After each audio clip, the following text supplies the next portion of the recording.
తెలంగాణ రాష్ట్ర ప్రభుత్వం ముస్లిం మైనార్టీల సంక్షేమమే ధ్యేయంగా పనిచేస్తోందని వైరా ఎమ్మెల్యే మాలోతు రామదాసు నాయక్ అన్నారు.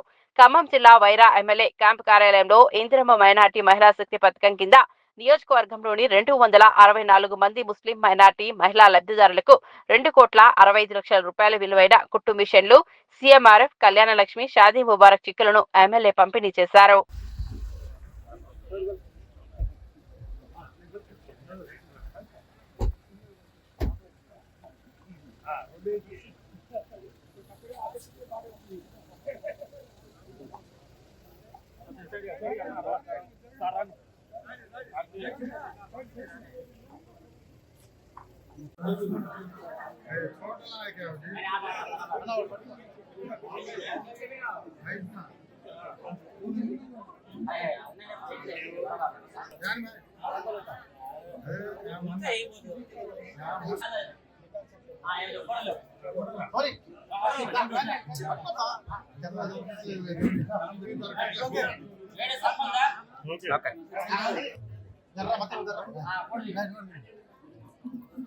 Okay bye.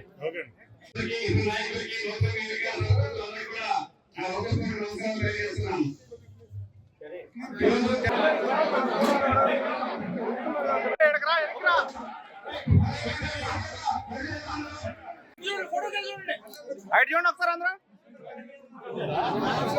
Okay right.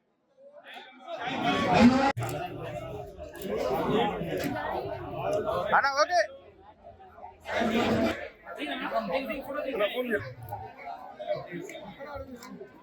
అన్న ఓకే రైట్.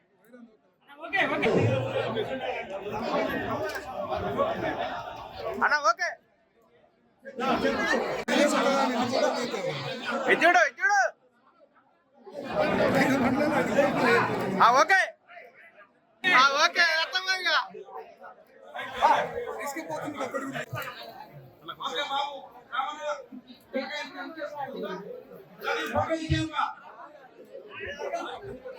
ఓకేనా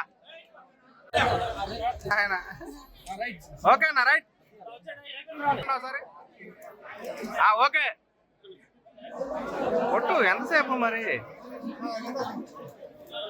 అయిపోయి మీ తమ్ముళ్ళలాగా మీ అన్నలాగా ఇంట్లో మనిషిలాగా భావించి నన్ను కూడా పెద్ద ఎత్తున సర్పణ ఎమ్మెల్యే గెలిపించారు.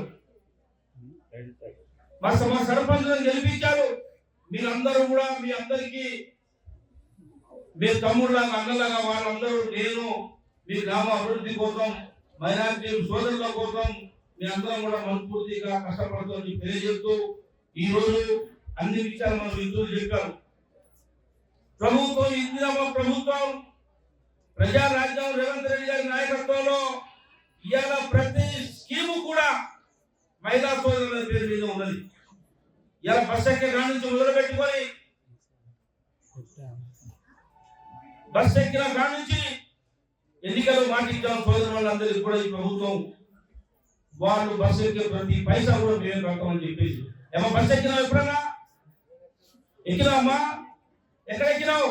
అయితే మన గురించి మంచి కొడతారో వాళ్ళని మర్చిపోకుండా ఉండటం కోసం నీకు గుర్తు చేస్తున్నాను. ఎంత 50 రూపాయలు ఉందా? అప్పుడు అనుకుంటేనా మన తల్లి అయ్యో 50 రూపాయలు పోను, 50 రూపాయలు రాను, 50 రూపాయలు 100 రూపాయలు కండక్టర్కి అలాగే నువ్వు. మరి ఈ రోజు మీ చాటికి ఎవరు కడుతున్నారు? రేవంత్ రెడ్డి గారు కడుతున్నారు. మీరందరూ మీ గ్రామాల్లో బస్ ఎక్కే ఛార్జీలన్నీ, మీరు బస్ ఎక్కే ఛార్జీలన్నీ కూడా ఇలా ప్రభుత్వం ఇందిరమ్మ రాజ్యం రేవంత్ రెడ్డి గారు పక్కన కండక్టర్ కలుపుకోవడం మీ అందరూ చెప్తా ఉన్నా. అదేవిధంగా మీ ఊళ్ళో కరెంటు బిల్లులు, డ్వాక్రా లోన్లు, ఇళ్ల పట్టాలు ఎవరు పేరు చూస్తున్నారమ్మా? ఇళ్ల పట్టాలు ఎవరు పేరు చూస్తున్నారు? ఇళ్ల పట్టాలుగా మీ పేరు మహిళల పేరు మీద ఉంటున్నారు. ఇలా స్కీములన్నీ మహిళల పేరు మీద ఇస్తున్న పరిస్థితి ఉన్నది. ఎందుకంటే ప్రభుత్వం మిమ్మల్ని కూడా ఆర్థికంగా వెసులుబాటు చేయడం కోసం ప్రభుత్వం పెట్టే ప్రతి ఒక్క ఆర్థిక పరమైన పథకం మీ పేరు మీద పెడితే గౌరవం ఉంటుందని, మీ కుటుంబాలకు ఉపయోగపడాలని, మీ పిల్లలకు ఉపయోగపడాలని చెప్పేసి ప్రభుత్వం పనిచేస్తున్నదని మీ అందరికీ తెలియజేస్తా ఉన్నా. కాబట్టి ఆలస్యమైనందుకు